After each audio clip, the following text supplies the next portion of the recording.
Hello guys, welcome to my channel playground. यह कहानी नीलम और विकास की है। नीलम अपनी शादी के 1.5 महीने बाद ही विधवा हो जाती है और उसके जीवन में अचानक ही पतझड़ आ जाता है। नीलम को ऐसा लगता था जैसे वह संसार की सबसे बदनसीब औरत है। उसकी आंखों के आगे उसका अंधेरे जैसा भविष्य हमेशा घूमता रहता था। नीलम के घर में सिर्फ उसकी बूढ़ी माँ थी और नीलम के पति के गुजरने के बाद नीलम के पिता भी इस दुख में गुजर जाते हैं। एक बड़ा भाई था, लेकिन वो तो सबसे मुंह मोड़कर अपनी पत्नी को लेकर कहीं और रहने चला जाता है। इसलिए अब नीलम को लगता था कि जिंदगी में कभी भी खुशी उसके दरवाजे पर दस्तक नहीं देगी। इधर विकास की बात करते हैं। विकास की शादी 2 साल तक तो अच्छी चल रही थी, लेकिन फिर उसकी पत्नी का किसी और के साथ चक्कर चलने लगा और वो उस दूसरे आदमी के साथ खुलेआम अय्याशी करने लगी। फिर कुछ ही दिनों में उसने विकास को तलाक देकर दूसरे आदमी से शादी कर ली। विकास अपनी पत्नी से बहुत प्यार करता था, लेकिन तलाक होने के बाद वह अपनी पत्नी के बिना बिल्कुल अकेला सा हो गया था और अपनी सुनसान वीरान जिंदगी अकेला ही काटने लगा। वह नहीं जानता था कि अब उसका भविष्य कैसा होगा, कभी वह फिर किसी से शादी कर पाएगा या नहीं। तभी एक दिन नीलम और विकास दोनों ही किसी की शादी की सालगिरह में जाते हैं। नीलम की एक सहेली विकास को जानती थी और उसी ने दोनों को मिलवाया। विकास से मिलकर नीलम को अच्छा नहीं लगा, क्योंकि विकास अपनी पत्नी के बारे में नेगेटिव बातें कर रहा था और यह सुनकर नीलम को विकास पर गुस्सा आ रहा था कि वह औरत के बारे में इतना गलत कैसे बोल सकता है। लेकिन बाद में उसकी सहेली मंजू ने बताया कि विकास इतना दुखी लड़का है, वह अच्छे खासे पैसे कमाता है और उसके परिवार वाले भी बिल्कुल सीधे हैं, लेकिन फिर भी उसकी पत्नी ने दूसरे मर्दों के चक्कर में इस बेचारे को धोखा दे दिया और अब विकास दिन रात सिर्फ रोता ही रहता है। यह सुनकर नीलम का दिल भर आया। वह मन में सोचने लगी कि एक शरीफ लड़के को मैं बिना मतलब ही बुरा समझ रही थी। तो उसी दिन से नीलम के मन में विकास के लिए एक प्रेम से जाग गया। तभी कुछ ही दिनों के बाद नीलम ने अपनी सहेली मंजू से कहा कि मंजू, मैं पता नहीं क्यों विकास को चाहने लगी हूँ और मैं उसे पसंद करती हूँ। अगर मंजू तो कुछ उपाय करके मेरी दोस्ती विकास से करवा दे तो शायद मेरी ज़िंदगी संवर जाएगी। तो मंजू ने कहा, ठीक है, तू कहती है तो मैं किसी बहाने से विकास को अपने घर बुलाती हूँ। मैं उसे तेरी सारी कहानी पहले ही बता दूँगी, फिर तू भी आ जाना, आगे तुम दोनों की किस्मत। तभी मंजू अपने जन्मदिन का बहाना करके विकास को अपने घर बुलाती है और मंजू विकास को नीलम की बीती हुई सारी बात बताती है और वो उसे ये भी बताती है कि शादी के 1.5 महीने में ही नीलम विधवा हो गई थी। विकास को नीलम का ऐसा हाल देखकर उसे बहुत बुरा लगता है। तभी विकास नीलम से मिलता है और उसे समझता है वाकई में नीलम एक बहुत दुखी लड़की थी। अब विकास ये तय कर लेता है कि वो नीलम का सहारा बनेगा। नीलम को भी विकास दिल से बहुत ही पसंद था और दोनों ही बाहर भी मिलने लगे ताकि वो एक दूसरे को सही समझ सकें। एक दिन उन दोनों को ही एक दूसरे से बेहद प्यार हो गया और रात भर वो दोनों ही फ़ोन पर चैटिंग करते रहे और कभी फ़ोन पर बातें कर लेते थे। विकास बहुत ही रोमांटिक लड़का था। वह अपनी बातों से नीलम का दिल जीत चुका था। नीलम को भी विकास के मुंह से अपनी तारीफ सुनना बहुत अच्छा लगता था। दोनों ही हर रविवार को मिलते थे, पार्क में घूमने जाते थे और कभी कभी रात को होटल में डिनर करने भी चले जाते थे। तभी एक दिन नीलम विकास को अपने साथ अपने घर ले गई और अपने माँ से मिलवाया। विकास ने जब नीलम की माँ के पाँव छुए तो नीलम की माँ रोने लगी और विकास का हाथ पकड़कर कहने लगी कि बेटा, मेरी बेटी का सहारा ज़रूर बनना और उसका साथ कभी मत छोड़ना। मेरे सिवा इसका कोई भी नहीं है। अब मेरा भी कोई पता नहीं है कब उस भगवान का बुलावा आ जाए। अगर मैं मर गई तो मेरी जवान लड़की का क्या होगा। ये सुनकर विकास की भी आंखों में आंसू आ गए और नीलम भी खूब रोने लगी। तभी विकास ने कहा कि माँ जी, आप बिल्कुल चिंता ना करें। नीलम का तो मैं मरते दम तक साथ नहीं छोड़ूंगा और आपको भी कुछ नहीं होगा और आपकी बेटी का मैं जीवन भर ख्याल रखूंगा। ये सुनकर नीलम की माँ और नीलम को बहुत ही अच्छा लगा और नीलम विकास का हाथ अपने गालों पर लगाकर रोती है। तभी एक दिन दोनों ही पार्क में बैठे थे तो नीलम ने कहा कि विकास, तुम अपने घर वालों से मुझको कब मिलवाओगे।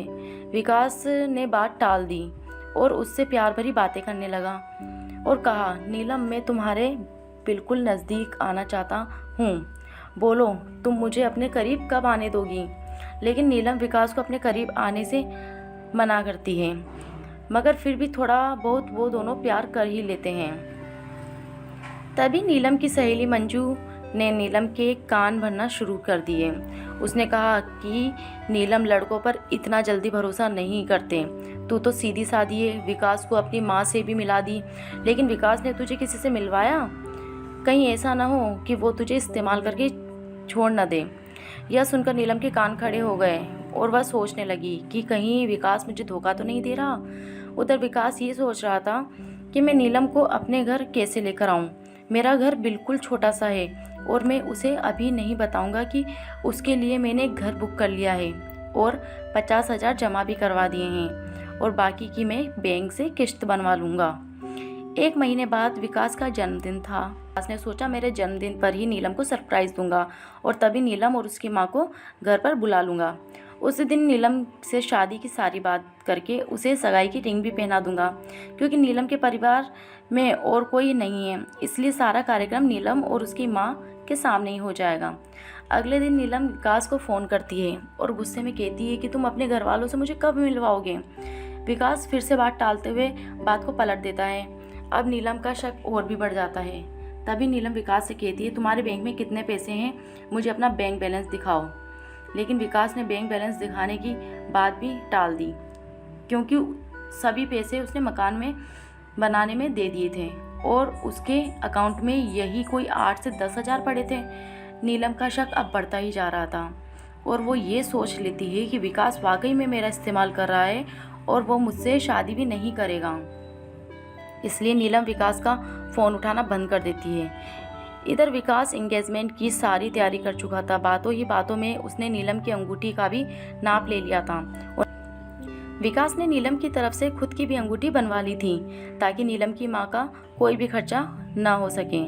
विकास ने किसी से थोड़ा कर्जा लेकर नीलम के लिए साड़ी और उसका सारा सामान खरीद लिया था और उसकी माँ के लिए भी एक सुंदर साड़ी खरीद ली। अब विकास ने सबको यह कह दिया कि मेरे जन्मदिन वाली रात को मेरी सगाई नीलम से हो रही है और उसके घर में भी उसने सबको बता दिया था। सारी तैयारी हो चुकी थी। तभी एक दिन विकास ने नीलम को 3 बार कॉल किया, मगर नीलम ने उसका फ़ोन गुस्से में नहीं उठाया और कहा कि क्या बात है, जल्दी कहो। तो विकास ने कहा, कल शाम को 5 बजे तुम और तुम्हारी माँ को मैं लेने आ रहा हूँ। तो नीलम ने कहा कि मुझे कहीं भी नहीं जाना। तो विकास ने कहा कि नीलम, कल मेरा जन्मदिन है। विकास ये बताया, लेकिन फिर भी नीलम ने विकास के जन्मदिन की बधाई नहीं दी। तभी नीलम ने सोचा कि जन्मदिन में चली जाती हूँ, इससे विकास का पर्दाफाश भी हो जाएगा। अगली शाम नीलम और उसकी माँ तैयार हो जाती है और अनिल की गाड़ी में बैठकर उसके साथ चली जाती है। पूरे रास्ते नीलम ने विकास से कोई भी बात नहीं की। उसे तो विकास के रूप में एक धोखेबाज नज़र आ रहा था।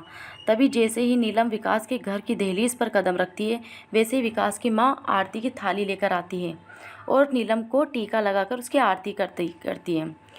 ये देखकर नीलम हैरान रह जाती है। तभी वो भी विकास की माँ के पाँव छूती है और उसकी माँ उसे अंदर आने के लिए कहती है। सभी लोग खड़े थे, विकास के बड़े भाई भाभी, विकास के भतीजा भतीजी और विकास की माँ व भोले भाले उनके बाबूजी। सभी लोग नीलम और उसकी माँ का स्वागत करते हैं और बैठने के लिए कहते हैं। अब विकास का जन्मदिन भी बन जाता है। उसके बाद नीलम जाने के लिए कहती है तो विकास की माँ कहती है कि बहू, तुम्हें जाने के लिए नहीं बुलाया है, हमेशा के लिए यहीं रखने के लिए बुलाया है। नीलम समझ नहीं पाती। तभी विकास की बड़ी भाभी 2 फूलों की माला और एक प्लेट में 2 अंगूठी लेकर आती है। ये देखकर नीलम विकास की तरफ बड़े आश्चर्य के साथ देखती है। तभी विकास एक अंगूठी नीलम के हाथ में रख देता है और कहता है, आज हमारी इंगेजमेंट है नीलम, और इस बात के लिए मैं तुम्हें सरप्राइज़ करना चाहता था। तुम्हें ये रिश्ता मंजूर है ना? नीलम रोने लग जाती है और मन ही मन में ये सोचती है कि मैंने किस लड़के पर शक किया। विकास ने नए मकान के कागज़ भी नीलम के हाथ में रख दिए और कहा कि नीलम, ये मकान मैंने तुम्हारे लिए लिया है, क्योंकि हमारा ये घर थोड़ा छोटा है ना, इसलिए नीलम की आंखें अब अपने आंसुओं को रोक नहीं पा रही थी। तभी नीलम ने मकान के कागज़ अपनी सास के हाथ में रखते हुए कहा कि माँ जी, मुझे तो इसी घर में रहना है आपके साथ, मुझे नया मकान नहीं चाहिए। इस बात से घर के सभी लोग खुश हो जाते हैं। तभी विकास कहता है कि नीलम, तुम्हारी माँ भी हमारे साथ ही रहेगी, भला वो अकेली कैसे रह पाएगी। ऐसा करते हैं, जो मकान मैंने लिया है वो पास में ही है, माँ को तुम वहाँ शिफ्ट कर दो ताकि तुम अपनी दोनों माँ को संभाल सको। अब सब कुछ ठीक हो गया था। कहाँ नीलम एक शक की वजह से सब खत्म करने जा रही थी। ये गलती उसे बहुत महंगी पड़ने वाली थी, मगर नीलम ने विकास के घर जाकर अच्छा ही किया। इसलिए दोस्तों, जीवन में कभी भी किसी पर शक की वजह से आप अपने प्यार को कभी मत छोड़ना। पहले पूरा सच जानना, फिर कोई कदम उठाना, तभी आपका रिश्ता बच सकेगा। Thanks for watching this video on playground. आपको हमारी कहानी कैसी लगी कमेंट करके हमें ज़रूर बताएं और हमारे चैनल को सब्सक्राइब ज़रूर करें।